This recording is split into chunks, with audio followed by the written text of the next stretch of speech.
সকলের সাথে আমার আলাপ আলোচনা করেই দেশের সংস্কার, বিচার ও নির্বাচনের ঘোষণা দিয়েছিলেন।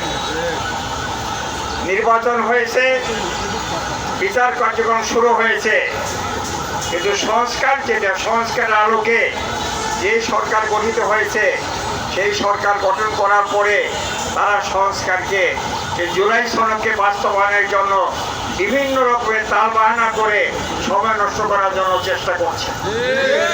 বাংলাদেশের মানুষ এই তালবাহানাকে, এই ষড়যন্ত্রকে রুখে দেওয়ার জন্য প্রস্তুতি নিচ্ছে।